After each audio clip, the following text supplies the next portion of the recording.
Warm-up exercises. Warm-up exercises for the fretting hand. The fretting hand being this hand here. In my case, most people's cases, the left hand.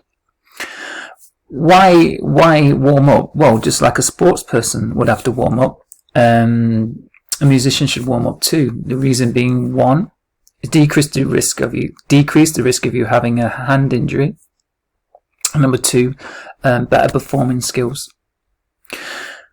When you start these exercises, start off by having each individual note performed at the same volume.